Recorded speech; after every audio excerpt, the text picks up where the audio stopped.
Hi friends, എല്ലാവർക്കും പുതിയൊരു വീഡിയോയിലേക്ക് സ്വാഗതം.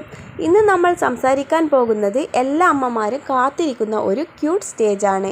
ബേബിയുടെ ആദ്യ പല്ല് എപ്പോൾ വരും, എന്താണ് ലക്ഷണങ്ങൾ, എങ്ങനെ കെയർ ചെയ്യണം, എല്ലാം സിമ്പിളായി നോക്കാം. പല്ല് എപ്പോൾ വരും? സാധാരണയായി ബേബിക്ക് ആദ്യ പല്ല് വരുന്നത് 6 മുതൽ 10 മാസം വരെയാണ്. പക്ഷേ ഓരോ കുഞ്ഞും വ്യത്യസ്തമാണ്. ചിലർക്ക് 4 മാസം മുതലേ വരാം, ചിലർക്ക് 12 മാസം കഴിഞ്ഞ് വരാം. ഇതെല്ലാം നോർമലാണ്, ടെൻഷൻ വേണ്ട.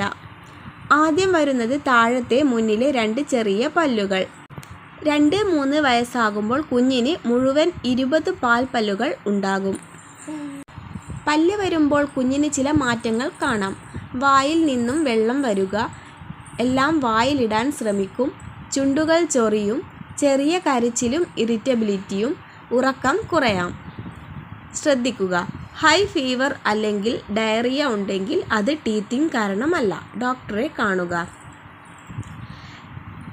പേരൻസ് ചെയ്യേണ്ടത് ക്ലീൻ ടീത്തർ കൊടുക്കാം, തണുത്ത സ്പൂൺ ഉപയോഗിക്കാം, കൈ വൃത്തിയായി കഴുകി ജെന്റ്ലി മസാജ് ചെയ്യാം, എക്സ്ട്രാ ലവ് കംഫർട്ട് കൊടുക്കുക. അവോയ്ഡ് ചെയ്യേണ്ടത് സ്വീറ്റ് ഐറ്റംസ്, ഡേർട്ടി ടോയ്സ്. ആദ്യ പല്ല് വന്ന ഉടനെ തന്നെ ക്ലീനിങ് സ്റ്റാർട്ട് ചെയ്യണം. സോഫ്റ്റ് ക്ലോത്ത് അല്ലെങ്കിൽ ബേബി ടൂത്ത് ബ്രഷ് ഉപയോഗിക്കുക.